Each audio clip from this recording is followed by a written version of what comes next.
오늘 함께 교독하며 읽은 마가복음 7장 1절에서 23절까지의 말씀을 가지고 오늘 마가복음 19번째 시간인데요. 오늘 설교의 제목이 걸레 같은 마음도 깨끗해질 수 있나요? 걸레 같은 마음도 깨끗해질 수 있나요? 라는 설교의 제목을 가지고 은혜를 누리고자 합니다. 자, 이 설교의 제목을 우리 빗대어서 좌우에 계신 분들 이렇게 서로 축복하며 인사합시다. 주 안에서 당신은 깨끗해졌습니다. 라고 서로 축복하며 인사합시다. 시작. 주 안에서 당신은 깨끗해졌습니다. 평소에 이 새벽 예배에 대해서 관심이 없었던 분들도 이 고난 주간이 되면 이 새벽에 나와서 기도할 때가 많습니다. 이 고난 주간이라는 게 예수님이 십자가에 죽으시기 전 그 예루살렘에 이제 입성을 하신 그 기간을 우리가 고난 주간이라고 부르죠. 그래서 그 고난 주간에 또 금요일은 예수님이 금요일 날 십자가에 못 박히셨기 때문에 성금요일이라 해서 이 성금요 예배를 드립니다. 그래서 올해도 우리 교회도 이 고난 주간 때 성금요일 또 성금요 예배를 이 예배당에서 우리 함께 예배를 드렸습니다. 그런데 이제 제가 부사역자일 때 제가 이제 어떤 이제 그 기억이 있냐면 이 고난 주간 기간이었어요. 그리고 이제 그때가 금요일 성금요 예배를 드리는 날이었는데 그때 우리 사역자들이 하루 금식을 하고 있었어요. 평소에 금식 안 하셨던 분들도 고난 주간에 금식 많이 하고 그러잖아요. 그리고 또 이제 특별히 성금요일 날 하루 금식을 하는데 한 늦은 오후 시간이었어요.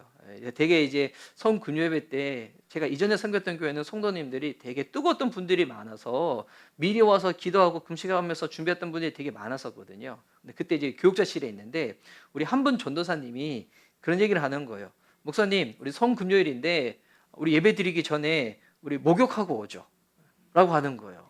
그래서 그 교회 가까운데 큰 사우나가 있어가지고 가서 이 사역자들이 남자 사역자들이 단체로 목욕을 하고 딱 왔었어요. 그때 그 기억이 있는데 예배를 드리기에 앞서서 몸가짐을 깨끗하게 하고 싶어가지고 같이 목욕을 드린다. 여보 이거 좋은 태도예요, 나쁜 태도예요? 좋은 태도죠. 얼마나 이렇게 좋은 제안이에요. 예수님께서 우리의 마음과 죄를 깨끗하게 시켜줬는데 우리가 그 주님 앞에 오늘 예배를 드릴 때 우리의 이 몸가짐도 좀 깨끗하게 해야지. 여러분이 중요한 면접을 앞두고 있다, 회의를 앞두고 있다, 데이트를 앞두고 있다. 그냥 나가는 사람 없을 거예요. 이왕이면 깨끗한 옷, 예쁜 옷 입든지 아니면 옷이 없으면 옷도 뭐 새롭게 뭐 장만을 하든지 그리고 이렇게 평소에 잘 꾸미지 않으셨던 분들도 그때는 좀 꾸미고 신경 써서 나갈 거예요. 왜 그렇게 나가나요? 예쁘게 보이고 싶어가지고. 그렇지 않아요? 저는 예배 드리기 전에 이런 태도가 저는 우리 예배 드릴 때도 비슷하게 마찬가지로 필요하다고 생각을 합니다. 예배 드리기 앞서서 이 사람이라는 존재는 이 마음이라는 게 환경하고도 영향을 받는 부분이 많이 있다 보니까 내 주변 환경이 너무 어지러워, 너무 지저분해. 그런데 예배니까 내 안 드리면 좀 불편하니까 예배를 드린다. 물론 그렇게 해서 예배에 참석은 할 수는 있지만 그런 좀 이렇게 태도로 분주하게 예배를 드리다 보면 막상 본인이 찬양을 할 때도 그렇고 설교를 할 때도 그렇고 집중을 못하는 일들이 많이 생기거든요. 그래서 제가 평소에 이제 그런 말씀 많이 드리잖아요. 주일 예배를 잘 드리기 위해서 언제부터 준비하는 게 좋다고요? 토요일 저녁 시간부터. 토요일 저녁 시간부터. 해 뜨리 지기 전부터는 주일 예배 드리기 앞서서 준비하는 시간이 필요합니다. 그래서 물론 요즘은 토요일에도 근무하신 분들이 많이 있으시다 보니까 어쩔 수 없이 토요일 날에도 일하신 분들이 있지만 그래도 가능한 대로 토요일 날 일과가 다 끝나고 난 다음에는 내일 주일 예배를 드리기 앞서서 최적의 컨디션으로 예배를 드릴 수 있도록 본인이 일부러 상황과 환경을 만들어가는 게 필요하겠죠. 그리고 진짜 주일 예배를 잘 드리기 위해서 제일 중요한 거는 토요일 저녁 시간뿐만이 아니에요. 주중의 시간을 정말 잘 보내는 거예요. 내 삶 자체가 하나님 받으시는 거룩한 예배다라는 생각으로 잘 드리는 거죠. 근데 그런 태도가 필요는 한데 근데 만약 아까 우리 성군예배 때 사역자들 같이 목욕했다고 하잖아요. 근데 이거를 너무 좋다 보니까 법제화 시켜버리는 거야. 제도화 시켜버리는 거야.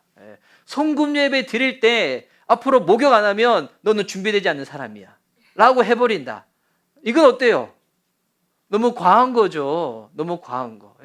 어쩔 수 없이 내가 주예배를 드리고자 하는데 주일 아침에 생각지도 못한 일들이 막 벌어졌다. 생각해 봅시다. 만약 이렇게 아이가 갑자기 아픈 거야. 막 주일 새벽에 막 병원을 가게 일이 생긴 거야. 예.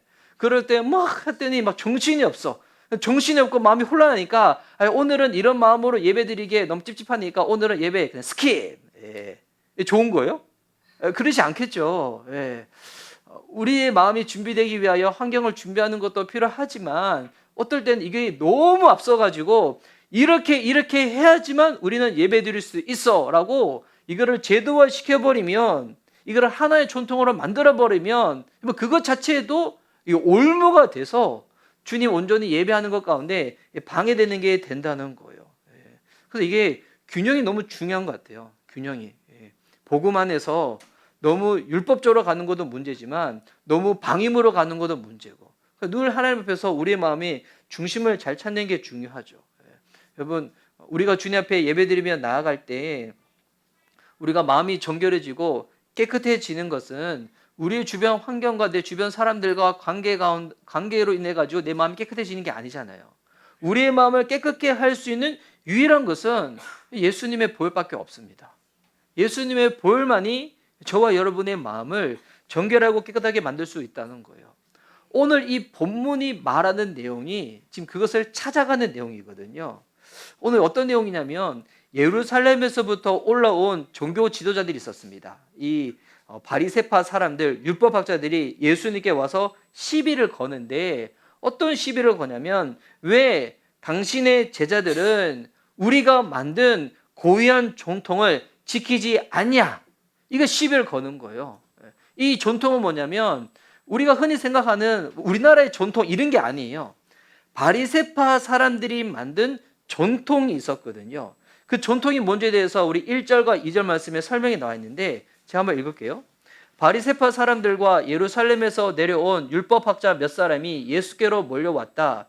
그들은 예수의 제자들 가운데 몇 사람이 부정한 손, 곧 씻지 않는 손으로 빵을 먹는 것을 보았다. 자, 지금 여기서 말하고 있는 이 전통이 뭐냐면 빵 먹기 전에 손 씻으라는 거예요. 빵 먹기 전에 손 씻으라. 여러분, 빵 먹기 전에 손 씻는다. 좋은 습관이에요, 나쁜 습관이에요? 좋은 습관이죠. 좋은 습관인데, 근데 중요한 것은 이거를 가지고 왜 당신들의 제자들은 빵 먹기 전에, 밥 먹기 전에 손 안 씻고 먹냐? 손 안 씻고 먹으면 본인의 청결에는 문제가 있겠지만 손 안 씻고 먹는다고 해서 그것 때문에 하나님이 우리를 만나주지 않는다, 이런 건 아니잖아요. 그래서 당시에 이 정결 예식이 뭔지에 대해서 이 마가복음에서 설명을 달아놨어요. 주석처럼. 이 3절과 4절에 나와 있는데, 자, 바리새파인들이 만든 전통이 이와 같은 겁니다. 보세요. 바리새파 사람들과 모든 유대 사람들은 장로들의 전통을 지켜 규례대로 손을 씻지 않고서는 음식을 먹지 않았으며, 또 시장에서 돌아오면 몸을 정결하게 하지 않고서는 먹지 않았다. 그 밖에도 그들이 전해받은 지키는 규례가 많이 있었는데 그것은 곧 잔이나 단지나 녹그릇이나 침대를 씻는 일이라. 자, 이 장로들의 전통을 이 히브리어로 미시네라고 합니다. 미시나. 미시나가 뭐냐면 그들이 하나님의 율법을 지키고자 할 때 이 율법을 잘 지키기 위해 가지고 세부적으로 율법에는 나와 있지 않지만 사람들이 만든 이 법칙들 같은 거예요. 규칙들 같은 거예요. 그들이 이 율법을 잘 지키기 위해서는 세부적으로 요런 항목들도 만들어서 우리가 한번 잘 지켜보자. 그래서 여기 3절과 4절에 보니까 손 씻지 않고서는 음식 먹지 않고 시장에서 돌아오면 몸을 씻지 않고는 먹을 수 없고, 딱 보니까 제가 어떤 생각이 드냐면 우리 주다 같아. 주다가 되게 청결을 되게 유지하거든요. 하루에 샤워를 되게 몇 번씩 깨끗하게 하는 친구인데 제 아들이죠. 근데 이거 말고도 이게 구체적으로 어떤 게 있냐면 죽은 동물이나 사람을 만지는 사람, 전염성 있는 피부병 걸린 사람, 곰팡이에 접촉한 사람, 고름이 생긴 사람, 먹지 말라는 부정한 짐승을 먹은 사람은 부정하다 여겨서 이 사람들은 성전에 들어가서 하나님을 예배할 수 없다고 했어요. 없다고. 이게 바리새파 사람들이 만든 이 미시나라는 이 전통입니다. 여러분 생각해 보세요. 처음에 이런 규례가 왜 생겼을까요? 이런 규례가. 우리 미션 리바이벌 교회도 저도 만들고 싶은 규례가 몇 가지가 있어요. 저 어떤 규례 만들고 싶냐면 주일 예배에 최소 15분 전에 왔으면 좋겠다. 예. 그리고 우리 목자님들은 한 30분 전에 와서 저랑 같이 기도하면서 예배 준비했으면 좋겠다. 저 만드시분 귤이에요. 성경에는 없지만. 왜냐면 최근에 우리 교회 성도님들이 주일 예배가 약간 너무 느슨해져. 예. 너무 느슨해지는 게 있어서 너무 이게 좀 가벼이 대하시는 분들이 있어가지고. 그래서 이게 되게 나쁜 마음이에요. 되게 나쁜 마음이 이제 그 생각해봐요. 저 사람이 소개팅 할 때도 저렇게 늦을까? 이 생각이에요. 예. 소개팅 할 때 늦을까? 예. 소개팅 할 때 30분 늦어 봐봐. 그럼 될 것도 안 될 건데? 예. 근데 나쁜 마음이에요. 예. 성경 이런 거 없어요. 예. 여러분, 지각해도 오셔야 돼요. 이거 지금 오셔야지. 그래도 이왕이면 좀 준비되는 마음으로. 그리고 이제 설교 때 좀 은혜를 잘 못 받겠다. 집중을 잘 못한다. 그러면 제가 드리는 팁이 있어요. 토요일 날 제가 주보를 일부러 올려드리죠. 우리 교회 단톡방에. 주일날 설교를 진짜 은혜 받을 비결 중에 하나는 뭐냐면 그 전날에 미리 그 설교 제목과 본문을 한번 읽어보는 거예요. 이 시간에 와서 주보 보고 확인하는 것이 아니라 토요일 저녁에 미리 확인해 보는 거예요. 그리고 잠들기 전에 기도하고 자는 거예요. 짧게 내일 드려질 예배를 위해서, 설교하시는 목사님 위해서, 자기 영혼을 위해서. 이렇게 해보세요. 저 이상한 목사는 설교가 지난주랑 똑같을 거예요. 제가 갑자기 엄청나게 설교 잘하고 그러지 않을 거예요. 하지만 예배 드리는 내 마음의 태도가 준비되어져서 이 예배 때 누리는 은혜가 다를 거예요. 저는 이런 규례들을 만들고 싶어요. 근데 이런 규례를 만들고 싶은데 이런 규례 안 지키면 주일 예배 못 드리는 거예요? 그거는 아니잖아요. 똑같아요. 바리새파 사람들이 왜 이런 규례 만들었을까요? 하나님은 거룩하신 분이세요. 인간은 영적으로 도덕적으로 불결하고 타락한 죄인이에요. 그래서 어떠한 영적인 정화가 없이는 하나님 앞에 나아갈 수가 없는 거예요. 근데 이거를 사람들이 너무 쉽게 잊어버리는 거야. 이것을 기억하고 상기시켜 주고 싶어가지고 이런 전통들을 만드는 거예요. 근데 여기에는 어떤 믿음이 전제되어 있냐면 하나님 앞에 우리 인간은 부정한 죄인이다. 하나님 앞에 우리는 설 수 없는 죄인이다. 이거는 당시 종교 지도자들의 생각도 그랬고 예수님도 동의하시는 내용이에요. 그렇죠. 요거 가운데 만드는 거예요. 우리가 음식 먹을 때 손 안 씻고 먹는다. 손을 왜 씻어야 했는가? 기억하라는 거예요. 하나님은 거룩한 분, 우리는 죄인. 하나님의 은혜가 없이 우리는 온전히 설 수 없다. 손 씻으면서 생각을 하는 거예요. 아침에 일찍 일어나서 몸을 깨끗이 씻고 깨끗한 옷을 입으면서 생각하는 거예요. 맞아, 하나님은 거룩한 분이고 나는 예배 드릴 수 없는 죄인인데 주님이 나를 깨끗하게 하셔서 예배 드릴 수 있지. 그러니까 이런 규례들을 일부러 따게 만드는 거예요. 그런데 여기서 그 예수님의 생각과 종교 지도자의 생각은 동일한데 다른 게 있어요. 뭐가 다르냐면 부정하게 되긴 되었는데 왜 우리가 무엇 때문에 부정하게 됐는지 그에 대한 이유는 완전히 달랐다는 거예요. 어떻게 해서 우리 인간이 부정하게 되었는가? 당시 바리새파 그리고 종교 지도자들은 왜 부정하게 되었냐면 이렇게 생각한 거예요. 자기들의 선조로부터 내려온 이 전통을 지키지 않아서 부정하다고 생각한 거예요. 그리고 이들은 실제로 그렇다고 믿고 싶었던 것 같아요. 예, 실제로 그렇다고 여긴 게 아니라 실제로 그렇다고 믿고 싶었던 거예요. 왜냐하면 이어지는 예수님의 말씀을 보면 알 수가 있거든요. 이들은 실제로는 겉과 속이 완전 다른 모습을 보이고 있었어요. 근데 하나님 앞에 바로 서고 싶은 마음보다도 내가 원하는 바대로 살고 싶은 마음이 너무 많았던 거야. 나는 내가 원하는 대로 너무 살고 싶은데 내가 내 인생의 주인 돼서 그렇게 살고 싶은데 종교 지도자라는 그 자리 때문에 사람들 앞에서는 거룩한 척 해야 되는 거예요. 성실한 척 해야 되는 거예요. 근데 요거를 사람이 어떻게 이렇게 숨길 수가 없잖아요. 그러니까 이들은 어떻게 숨기고 싶었냐면 나는 우리들이 만든 규칙을 너무 잘 지키는 사람이야. 그래서 나는 하나님과 가까운 사람이고 신앙이 좋은 사람이야. 라고 딱 만들고 싶은 거예요. 근데 그 속은 실제로 어떤 거예요? 주님 내 인생의 주인 되셔서 이래라 뭐라 하는 게 너무 불편하고 싫은 거야. 예, 이런 거예요. 예. 이거를 지금의 우리 이제 신앙으로 딱 만들면 이런 거예요. 나 주님 앞에 헌신하고 싶어. 나 주님 위해서 살고 싶어. 그런데 하나님, 제가 하나님 앞에 드리고자 하는 내 시간과 돈이 너무 적어요. 그래서 나는 하나님께 헌신을 못하겠어요. 라고 하는 거예요. 그런데 그 사람이 다른 일 할 때는 그 돈과 그 시간을 아낌없이 써. 아낌없이 써. 저 그런 얘기 많이 들었거든요. 본인 취미생활 할 때는 아낌없이 쓰는데 하나님 앞에 뭔가 시간과 물질을 들 때는 너무 이렇게 그런 거야. 이런 지체도 봤어요. 목사님, 요즘 MZ 세대들은 그 긴 영화나 책 같은 거 잘 못 봐요. 왜냐하면 너무 이 쇼폼이 짧은 시대이기 때문에. 그래서 목사님 설교도 짧았으면 좋겠어요. 그래서 제가 이제 진짜 그 지난주에는 제가 그 지금 우리나라에서 대표적인 청년 설교가들을 좀 찾아봤어요. 이분들 설교 이제 얼마나 긴지. 요즘 이렇게 개척하자마자 1,300명 모인 교회가 있어요. 저기 포드처치라고 이제 온누리교회에서 대학부 청년부가 나오신 목사. 그 교회는 그 청년부가 그대로 나왔어. 그대로 나와서 그렇게 됐는데 그 여자 목사님이세요. 여자 목사님 설교와 봤어. 설교 기도 시간 하는데 1시간 20분 하시던데? 네. 그리고 서울숲에 요즘 또 잘 나가시는 또 이렇게 청년 설교자가 있어요. 네. 그분 또 약간 이렇게 수염 기르시고 안경 끼시고 그리고 이제 이건 듣고 흘려버렸어요. 근데 인물은 제가 더 나은 것 같아요. 듣고 흘려버렸어요. 근데 그분 설교 요즘 청년들이 많이 듣는데 내가 지금 봤어. 그분 설교가 너무 길어. 55분 정도 하셔. 막. 그래서 보면서 뭐가 문제일까 봤는데 보니까 이게 설교가 길어서 그런 게 아니구나라는 생각을 하게 됐어요. 무엇 때문에 그런가? 요즘 현대인들이 진짜 우상 중에 하나가 뭐냐면 시간이 우상이에요. 시간이 우상이 무슨 의미인지 알아요? 내게 주어진 시간, 내가 하고 싶은 일을 하고 싶은 거야.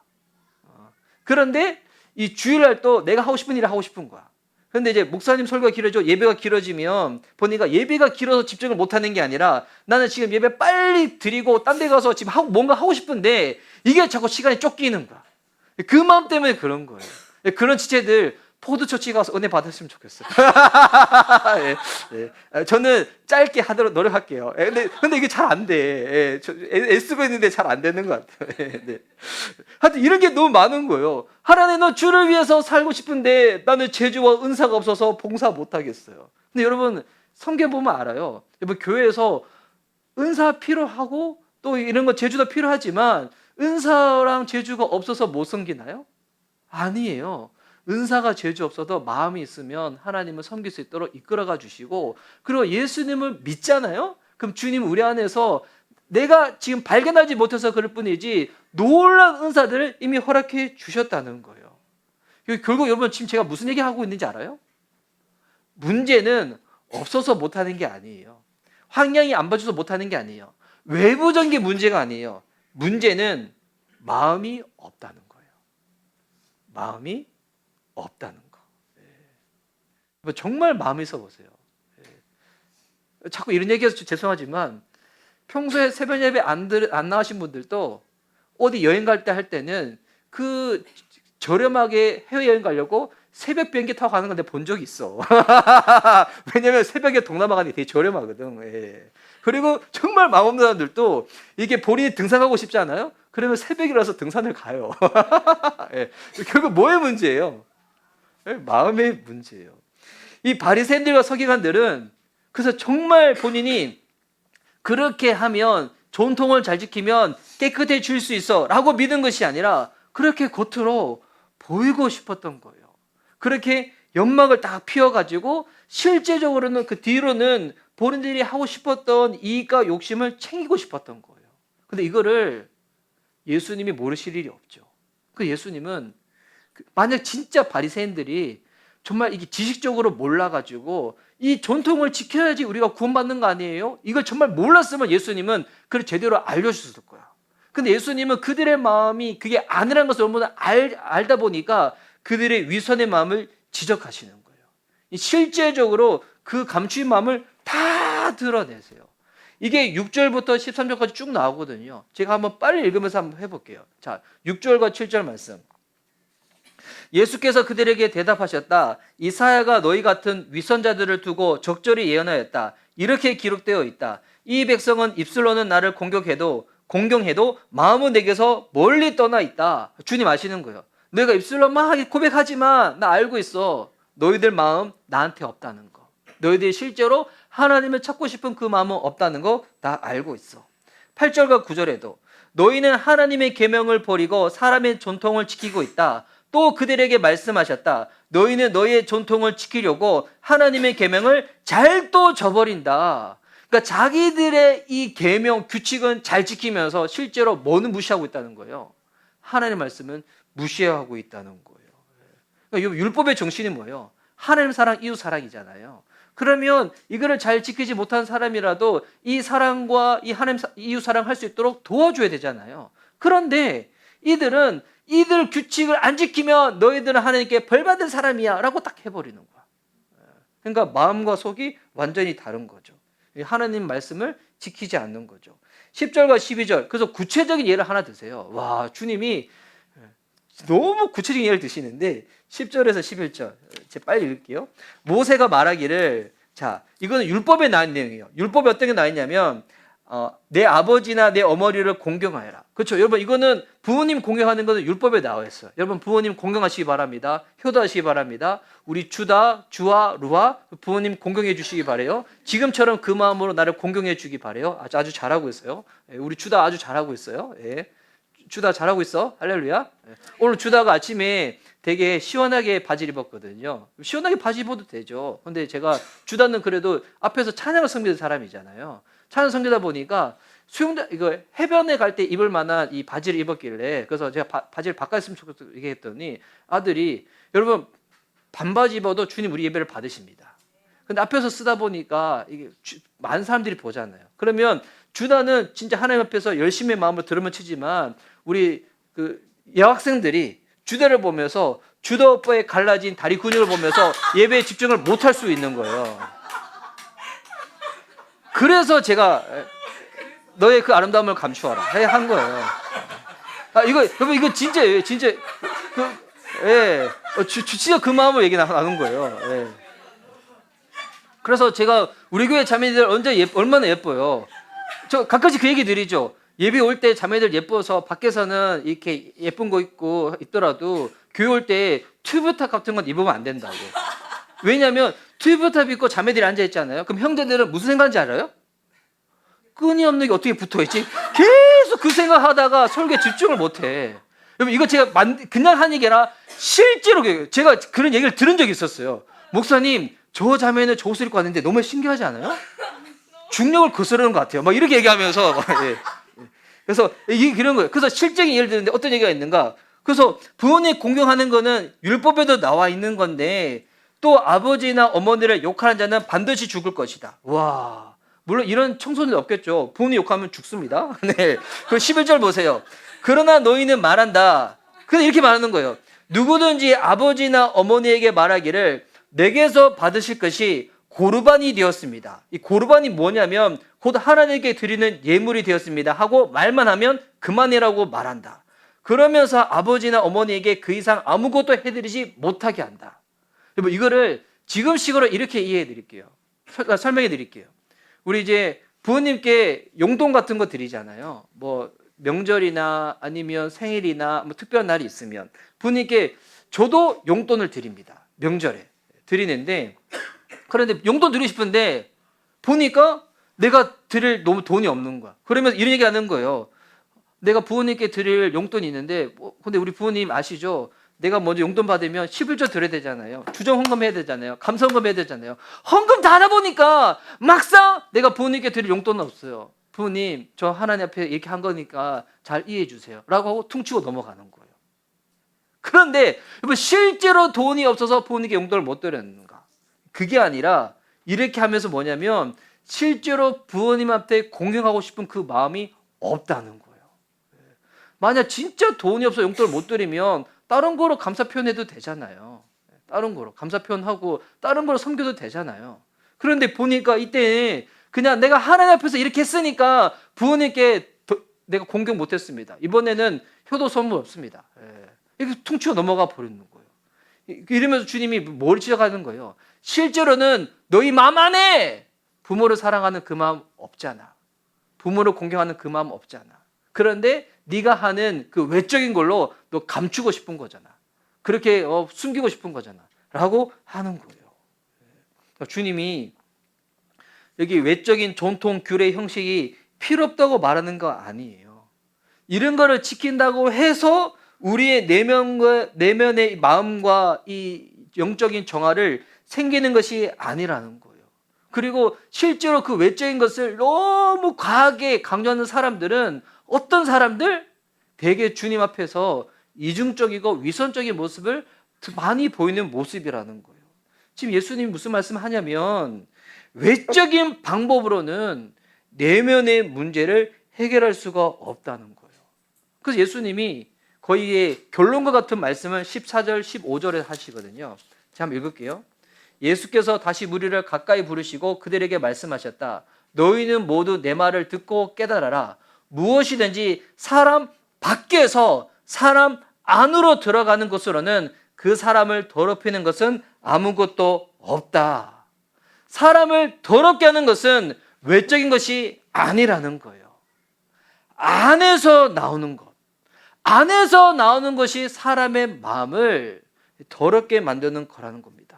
근데 이 얘기를 하시고 제자들이 예수님의 이 말씀의 의미를 제대로 이해하지 못하다 보니까 예수님께 와서 물어봐요. 그때 예수님이 비유로 제자들한테 이렇게 말씀하시거든요. 이 18절과 19절에 있는 말씀입니다. 예수께서 그들에게 말씀하셨다. 너희는 아직도 깨닫지 못하느냐? 밖에서 사람의 몸속으로 들어가는 것이 사람을 더럽히지 못한다는 것을 알지 못하느냐? 밖에서 사람 안으로 들어가는 것은 무엇이든지 사람 마음속으로 들어가지 않고 뱃속으로 들어가서 뒤로 나가기 때문이다. 자, 음식을 먹는다고 해서 여러분 그 음식이 사람을 더럽게 하는 것이 아니라는 거예요. 외적인 것, 외부적인 것이 그 사람을 부정하게 만드는 것이 아니라는 거예요. 그럼 무엇이 사람의 마음을 더럽히는 걸까? 이에 대해서 예수님이 이렇게 말씀하십니다. 20절에서 23절. 또 그들에게 말씀하셨다. 사람에게서 나오는 것, 그것이 사람을 더럽힌다. 나쁜 생각은 사람의 마음에서 나오는데 곧 음행과 도둑질과 살인과 간음과 탐욕과 악의와 사기와 방탕과 악한 시선과 모독과 교만과 어리석음이다. 이런 악한 것이 모두 속에서 나와서 사람을 더럽힌다. 여러분 이 더러운 것들 리스트가 쭉 나오잖아요. 여러분 이게 어디서 나온다고요?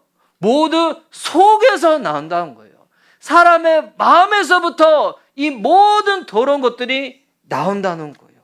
여러분 지금 이 예수님의 이 답변에 인류가 가지고 있는 여러 문제들에 대한 놀라운 해안을 주는 이 답이 지금 방금 예수님의 이 말씀 가운데 있어요. 우리 세상에서 일어나는 수많은 일들, 실제로 무엇이 문제일까? 세상이 왜 이토록 불행한 곳이 되었을까? 왜 나라와 민족과 부족과 계급 간에 이 갈등이 끊어지지 않고 생기는 것일까? 왜 사람들 간의 관계 가운데 마찰이 일어나고 깨어지게 되는 것일까? 왜 가정은 깨어지는 것이고 왜 이 사회는 시간이 흘러갈수록 더 많은 것들로 발전한다고 하지만 실상 인간들은 더 황폐해지고 있는가? 더 외로워지고 있는 건가? 많은 것들을 누리고 많은 것들을 먹고 많은 것들을 즐기면 삶이 윤택해서 부족함이 전혀 없다고 생각했지만 오히려 자살률은 왜 우리나라는 더 높아지고 있는 것일까? 뭐에 대한 문제일까요? 뭐에 대한 문제? 예수님은 이에 대해서 말씀하시는 거예요. 우리가 문제라는 거예요. 우리 안에서 나오는 것이 문제라는 거예요. 이게 채워지면 될 거라 생각했지만 이게 채워져도 문제는 사라지지 않았다는 거예요. 인간의 마음속에는 자기 중심성, 죄가 문제라는 거예요. 마음에서 나오는 악들이 우리를 지독하게 불행하게 만든다는 거예요. 예수님의 말씀 중에 나중에 마가복음 9장에서 살펴보겠지만 이런 좀 말씀이 있어요. 손이 범죄하면 찍어버리고 발이 범죄하면 찍어버리고 두 눈이 범죄하면 빼버리라는 말씀이 있어요. 여러분 이 말씀의 의도는 뭐냐면 내용은 뭐냐면 성경에서는 내세의 고통을 지옥이라 부르죠. 내세의 고통, 죽음 이후에 당하는 고통을 지옥이라 부릅니다. 근데 그때 사지절단이라는 끔찍한 방법이라도 죄는 무슨 수를 서더라도 피해야 한다는 거예요. 그런데 인간을 가장 부정하게 만드는 것은 발, 눈, 손 이게 아니라는 거예요. 왜 발, 눈, 손으로 부정을 해가는가? 마음이 문제라는 거예요. 마음에서부터 우리의 삶 가운데 이런 일들이, 이런 악행들이 저지러진다는 겁니다. 여러분, 이게 좀 극단적인 표현이지만 발이나 눈이 골칫거리면 고통스럽더라도 잘라버리면 그만이에요. 그런데 마음은 잘라버릴 수가 없다는 거예요. 이게 무슨 말인지 알아요? 아무리 외적인 방법으로도 영혼은 다룰 수가 없다는 거예요. 사람의 외형에 무엇을 걸치든지 그것이 그 영혼을 풍요하게 만드는 것이 아니라는 거예요. 외적으로 아무리 그럴싸하게 치장한다고 해도 나는 불결하다는 그 생각을 떨쳐버릴 수가 없다는 거예요. 그래서 하나님의 말씀과 세상의 방법은 완전히 다른 방법을 제시합니다. 그래서 여러분, 그리스도인들은 분별할 줄 알아야 돼요. 제가 최근에 기사를 봤어요. 최근에 기사에 우리 이제 젊은 세대 10대들이 가장 많이 접하는 이 플랫폼이 인스타그램이래요. 인스타그램. 유튜브가 1등이고 유튜브 빼고 SNS 중에는 인스타그램을 제일 한다는 거예요. 근데 여러분, 인스타그램을 보면 인스타그램을 가지고 여러 가지 이렇게 부분을 가지고 뭐 사업적인 부분을 가지고 하려는 부분이 있지만 대부분 인스타그램 보면서 여러분 마음 가운데 기쁨과 만족과 풍요함이 올라와요? 열등감이 올라와요? 시기가 올라와요? 질투가 올라와요? 어느 게 더 올라옵니까? 대부분 인스타그램 보면서 우리 마음 가운데 오는 거는 풍요의 마음이 아니에요. 드러내고 싶은 마음, 아니면 그 누군가 나보다도 더 잘 나가고 예쁘고 건강한 사람들 볼 때 내 마음이 움츠러드는 마음, 뭐 이런 거 아니에요? 그 세상의 방법과 하나님 말씀의 방법은 완전히 달라요. 그럼 세상의 방법이 어떤 방법인가? 여러 가지 영역에서 제가 여러 가지를 다루고 싶지만 시간상 제가 한 3가지만 다뤄볼게요. 이거는 제가 이제 다루는 게 아니라 팀 켈러 목사님이 쓴 왕의 십자가에 나오는 부분인데 거기는 더 자세히 나와요. 종교, 정치, 대중문화 이 3가지를 가지고 세상에서 제시한 방법은 이거예요. 자, 일단은 종교는 어떻게 하냐면 이 종교를 잘 이해하셔야 돼요. 종교는 행함으로 내가 신에 가까워지는 거야. 행함으로 내가 구원에 이룰 수 있다는 거예요. 내가 나쁘다고 생각하는 것들을 멀리하고 기도와 성경 읽기에만 매진하면 하나님이 나를 의인으로 보시고 내 마음을 치유해 주실까? 여러분, 우리가 아무리 착해지려고 발버둥을 쳐도 우리의 마음은 변하지 않습니다. 오히려 종교에 의지하는 사람들, 내가 하고 있는 무언가 행위를 더 의지하는 사람들, 정말 착하게 살려고 최선을 다했지만 내 상황이 달라지지 않을 때 오히려 그 사람은 더 큰 회의와 의심에 빠질 수가 있어요. 종교는 자기의 의, 자기 중심성, 자기 애를 전혀 제거하지 못합니다. 여러분, 성경 읽지 말라는 거 아니에요. 기도하지 말라는 거 아니에요. 근데 성경 읽는데 기도하는데 이게 하나님과의 관계 가운데서 하는 것이 아니라 나의 외적인 어떤 부분에서 한다면 그것은 오히려 더 여러분의 자기 중심성을 더 부추길 뿐입니다. 더 허무해 줄 뿐입니다. 종교는 겉만 청소하는 거예요. 정치는 어떨까요? 정치를 다루려면 좀 세계사를 다뤄야 되지만 사회 구조나 교육을 바로잡으면 인간 사회가 나아질 수 있을까요? 자본주의나 사회주의를 통해서 인간이 더 나아질 수가 있을까요?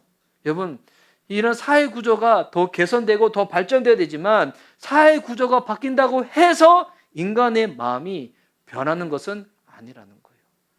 인간의 마음은 늘 그대로입니다. 정치도 외적인 해법이라는 거예요. 정치로 사람의 마음을 바꿀 수가 없다는 거예요. 대중문화는 어떨까요? 이거는 최근에 코로나 때 이분이 쓴 글이 좀 되게 회자가 됐었는데 미국에 있는 어느 편집자예요. 미국의 엘르걸, YM, 제인, 세시라는 여성 잡지의 편집자인 크리스타 갤리라는 분이 쓴 글이 있어요. 아티클인데 눈으로 제가 보시라고 한번 띄워봤어요. 보시면 제가 한번 읽어드릴게요. 이분이 쓴 글이에요. 보세요. 왜 우리는 유명인들에게 열광하는가? 내 생각은 이렇다. 이분 생각이에요. 인간은 누구나 열등감을 안고 살아간다. 그래서 우리는 유명인들을 숭배하고 그들처럼 보이려고 애쓴다. 우리는 자신의 초라한 삶을 탈출하기 위해 유명인들에게서 대리만족을 얻으려 한다. 이 얼마나 어리석은가. 완벽한 화장과 성형수술, 지방 흡입술로 만들어진 스타들 앞에서 절대적인 자존감이 없는 사람들은 열등감만 느낄 뿐이다. 열등감으로 인해 스타들을 숭배하지만 그래봐야 열등감만 더 심해질 뿐이다. 우리가 스타들을 만들면 스타들은 우리를 초라하게 만든다. 나는 편집자로 이 모든 과정에 참여하고 있다. 그래서 하루 일과가 끝나면 나 자신이 그렇게 초라하게 느껴질 수가 없다. 세상에 가장 화려한 그 한복판에서 잡지 편집자로 일하는데, 이 세상 잡지 편집자 일하면 이분도 얼마나 화려한 삶을 살겠습니까? 그런데 이분의 마음, 하루가 끝나면 나 자신이 그렇게 초라할 수밖에 없다는 거예요. 대중문화는 이렇게 속삭여요. 깨끗해지는 방법이 있어. 네 마음이 예뻐지면 돼. 네 얼굴에 잡티가 하나도 없는 피부로 만들면 돼. 외모를 바꿔봐. 날씬해져봐. 유명인들처럼 꾸며봐. 근데 여러분, 정작 유명인들도 어때요? 열등감에 시달리고 있죠. 열등감에 시달리고 있죠. 그래서 우리 이제 그 가까운 우리 지인 중에 최강희 이 자매님의 그 예전에 CBS 새롭게 왔어서 인터뷰 보세요. 마음이 허무해가지고 술로, 담배로 그렇게 달래봤지만 채워져요, 안 채워져요? 사람들의 화려한 인기 안 채워져요. 강희 자매님이 개인적으로 간증할 때 그런 간증 많이 하거든요. 너무 우울증이 심해졌을 때 발리에 화보 촬영 간 적이 있었대요. 밖에서 화보 촬영할 때 얼마나 예뻐요. 근데 본인은 호텔에서는 암막 커튼 다 치고 어둡게 만들어서 계속 울었대요. 그러다 촬영되면 나가서 또 촬영한다는 거예요. 여러분, 세상의 그 어떠한 곳으로도 자기 열등감만 더 키울 뿐이지 외적인 해법으로 우리의 마음이 깨끗해질 수가 없다는 거예요. 이거는 저는 목회자지만 목회도 마찬가지예요. 목회자가 무엇으로 저의 내면이 만족스럽고 깨끗해질 수가 있을까요? 교회 몸집이 커지고 성도님들이 저를 좋아하면 제가 우쭐대고, 만약에 반대로 교회가 성장하지 않고 성도님들이 저를 별로 좋아하지 않으면 초라해지고, 이거 역시도 외적인 해법이거든요. 성도님들이 저의 설교를 듣고 은혜 받았다고 하고 좋아한다고 피드백을 해주면 제가 마치 잘하고 있는 목회자로 착각을 하고, 그러지 못하면 마치 제가 부족하고 열등감이 있는, 제가 부족하고 도태되어 있는 목회자로 제가 느껴버리고, 만약 그렇게 한다면 저 역시도 외적인 해법으로 저의 만족을 채우려고 하는 거거든요. 근데 이게 우리들 가운데 끊임없이 있습니다. 끊임없이 싫어합니다. 내가 공부하는 이유, 직장 다니는 이유, 성공하고 싶은 이유, 그 학위를 얻고 싶은 이유 중에서 우리의 그 부분들이 너무나 많이 있는 거예요. 우리 모두가 착한 행실, 열심히 하는 모습, 외적인 인정, 외모로 자신을 조금이라도 씻어내려고 하지만 성경이 말하는 바는 뭐냐면 아무리 그렇게 해도 소용이 없다는 거예요. 그럼 무엇으로 깨끗해질 수가 있을까요? 이에 대해서 예수님은 우리들한테 이렇게 말씀하십니다. 예수님이 음식에 대해서 이렇게 말씀하시는데요. 19절 말씀 보세요. 밖에서 사람 안으로 들어가는 것은 무엇이든지 사람의 마음속으로 들어가지 않고 뱃속으로 들어가서 뒤로 나가기 때문이다. 예수께서는 이런 말씀을 하여 모든 음식은 깨끗하다고 하셨다. 모든 음식은 깨끗하다고 하셨다. 저는 이 번역이 세 번역이 참 좋아요. 옛날 개역개정에는 이게 이런 말씀으로 이게 생략돼 있어요. 근데 새 번역에는 이런 말씀으로 모든 음식을 깨끗하게 했다고 이게 딱 나와 있거든요. 이게 무슨 의미냐면 음식 문제 전혀 신경 쓰지 마. 뭐를 먹어도 괜찮아. 이런 의미가 아니에요. 네가 기호식품 중에서 뭐 담배를 피우든 술을 마시든 뭐 이걸 하든 어떤 걸 하든 이런 것으로 네 마음이 도로지는 게 아니기 때문에 너 어떤 거 해도 상관없어. 뭐 이런 의미가 아니에요. 이 말씀은 이런 의미가 아니라 무슨 말씀이냐면 말씀으로 음식이 깨끗해졌다고 예수님이 지금 선언하시는 거예요. 말씀으로 음식이 깨끗해졌다고 선포하시는 거예요. 예수님은 말씀으로 세상을 창조하셨어요. 예수님은 말씀으로 풍랑을 멈추게 하셨어요. 말씀으로 소녀를 살리셨어요. 말씀으로 이 음식도 깨끗해졌다고 예수님이 선언하시는 거예요. 지금 무슨 말씀하시냐면 이 말인즉 너희가 아무리 장로들의 정결례식을 따른다고 할지라도 깨끗함을 입을 수 없지만 예수님은 말씀으로 우리가 정결해질 수 있는 방법을 완성하셨다는 거예요. 예수님의 말씀으로만 우리는 깨끗함을 입을 수가 있다는 거예요. 죄를 전혀 알지 못하시는 그분이 저와 여러분을 위해서, 우리를 위해서 죄의 옷을 입으셨기 때문에 그분을 믿는 믿음으로 우리가 깨끗함을 입는 거예요. 그 성경에 이런 말씀이 있어요. 고린도 후서 5장 21절. 자, 이 구절은 우리 함께 읽을게요. 한번 PPT로 띄워주세요. 자, 함께 읽습니다. 시작. 하나님께서는 죄를 모르시는 분에게 우리 대신해서 죄를 씌우셨습니다. 그것은 우리가 그리스도 안에서 하나님의 의가 되게 하시려는 것입니다. 죄가 없으신 그분이 우리를 대신하여 죄의 옷을 입으셨다는 거예요. 그리고 예수님은 우리의 벌을 대신 받으시고 그 히브리서 말씀 보면 영문 밖, 성문 밖에서 십자가에 달리셨대요. 성문 밖은 어디냐면 시체를 태우는 장소였어요. 시체를 태우는 장소에서 십자가에 달리신 거예요. 더없이 더러운 곳에서 죽으신 그분의 죽음으로 인해서 저와 여러분은 깨끗해질 수가 있다는 거예요. 그분이 우리의 모든 추악한 더러움을 대신 입으셔서 이것을 죽음으로 치르시고 이제 예수 그리스도의 의의 옷을 우리가 입음으로 말미암아 우리가 깨끗해진다는 거예요. 예수님께서 이 무한한 대가를 치르심으로 우리가 깨끗하고 값진 옷을 입혀주셨는데 그렇기에 그 대가가 뭡니까? 예수님의 피죠. 우리의 마음의 문제는 그래서 해결할 수 있는 유일한 방법은 예수님의 보혈밖에 없습니다. 예수님의 보혈 외에는 인간의 마음은 절대 깨끗해질 수가 없습니다. 예수님의 보혈 밖에는 여러분의 마음의 그 허한 마음들 세상에 어떤 시도를 한다고 해도 그것으로 인해 채워지지 않습니다. 그래서 우리 그리스도인들은 일을 할 때나 공부를 할 때나 간생활을 할 때나 일을 할 때 왜 이 일을 해야 되는지 말씀을 통하여 분명한 의미를 깨달아야 돼요. 그렇지 않으면 어떤 경우에는 너무 극심한 행위주의, 율법주의로 가게 되고 어떤 경우에는 이것 자체 아무 소용없다고 그냥 그렇게 자유방임으로 갈 수도 있는 거거든요. 예수님의 보혈만이 우리의 마음을 깨끗하게 만들 수가 있습니다. 오늘 설교 제목이 걸레 같은 마음도 깨끗해질 수 있나요? 라잖아요. 제가 오늘 왜 이 표현을 썼냐면 제가 이 본문이 있는데 군대 시절 때가 생각났어요. 전 걸레하면 군대 시절 때 내무반에서 걸레 빨아서 닦았던 기억이 있거든요. 요즘 군대 좀 다르다는데 저 군생활 하더라도 침상이 있잖아요.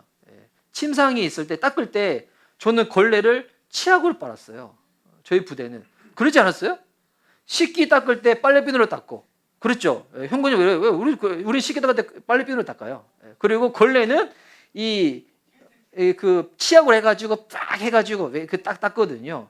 그래서 이제 보면 그 내무반 닦아야 됐는데 이 걸레 없을 때는 그래도 고참들이 본인들이 쌓아놓았던 수건들이 서가지고 던져줘요. 야 이거 걸렸어. 하면 그거 가지고 탁 해가지고 찢어가지고 팍 해요. 그리고 난 다음에 뭐 짬이 안 될 때는 탁 닦고 난 다음에 다시 깨끗하게 빨아놔요. 깨끗하게 빨아놓은 그거 수건 되나요? 한번 쓰면 그 걸레죠. 내 마음이 걸레 같다고 느끼시는 분들이 있어요. 보니까 세상에서 여러 가지 시도를 하는데 그냥 깨끗해진 걸레뿐이 여전히 걸레 같은 마음. 과거에 저지른 실수 하나 때문에 말할 수 없는 죄책감으로 시달리는 분들이 있습니다. 평생 그 실수를 만회하기 위해서 발버둥 치는 사람들이 있습니다. 제가 보기에 특별히 못하지도 않았는데 열등감과 싸우는 사람들이 있습니다. 종교, 정치, 외모로 아니면 본인이 하는 어떤 공부와 어떤 실적으로 이 열등감을 없애려고 애쓰는 사람들이 있습니다. 심지어 목회자들 중에서 저 역시도 예외일 수는 없지만 목회를 통하여 자기의 존재의 의미를 찾고 드러내려고 애쓰는 사람들이 있습니다. 근데 오늘 성경 우리한테 이렇게 말하고 있는 거예요. 외적인 노력을 해도 좀 더 깨끗한 걸레는 될 수 있지만 여전히 그것은 걸릴 수밖에 없다고. 우리의 마음을 깨끗하게 할 수 있는 유일한 것은 예수님의 보혈밖에 없다는 것입니다. 예수님의 보혈이 저와 여러분의 흰 눈처럼 깨끗하게 만드시는 분입니다. 그분이 우리를 의롭다고 여겨주시는 유일한 분이시라는 겁니다. 제 얘기를 하고 설교를 마치려고 하는데 제가 주중에 연락을 받았어요. 그 가정교회 사역을 하시는 목사님들은 전반기, 후반기 한 번씩 컨퍼런스를 하시거든요. 컨퍼런스 할 때 목사님들, 사모님들이 한 1,000여 명 정도가 모여요. 올 가을에도 그런 컨퍼런스가 있어요. 이번에는 1,000여 명 모이니까 그 장소가 좀 이제 시설이 그래서 500명씩 따로따로 두 번 나눠서 한대요. 근데 어떤 연락을 받았냐면 제가 주변에 목사님한테 추천을 많이 받았는데 우리 가정교회 하시는 실행위원 목사님들이 목사님이 이번에 그 사례 발표를 했으면 좋겠다는 그래서 연락을 받았어요. 연락 받았는데 제가 어떤 마음이 들었냐면 이렇게 답변했어요. 제단 위에 제물로 바쳐지는 것 같습니다. 왜냐하면 저는 뭔가 드러낼 만한 그런 결과물은 없거든요. 결과물 이분들이 왜 나를 사례 발표를 세우실까? 짧은 기간 동안에 교회가 급성장한 것을 드러내려고? 근데 우리 교회 그렇지 않거든요. 저 주변에 정말 저보다도 짧은 기간 동안에 교회가 더 성장하신 분들도 있고요. 그리고 저는 어떤 분의 설교를 들을 때마다 열등감에 시달릴 만큼 정말 설교를 잘하는 제 동년배 목사님도 있어요. 그런데도 불구하고 왜 하나님이 나를 이 사례 발표로 세우실까? 저 이제 그거 나누러 하시는 것 같아요. 사역을 하면서 내 안에 헛된 것들이 얼마나 많았는데 성경을 찾고 본질을 내가 알아가면서 하나님이 나를 결국 만들어 가셨구나. 만들고 계시는 거구나. 정말 하나님만이 내 삶과 유일한 복음 되심을 드러내기 위하여 그 자리에 세우시는 거구나. 나 그 자리에서 그런 마음이 드는 거야. 복음을 전하고 와야 되겠다. 내 삶의 유일한 복음은 교회 성장도 아니고 누군가의 인정도 아니라 오직 예수님밖에 없다고 이거 전하라고 나를 그 자리에 세우시는 거구나. 난 마음이 들었어요.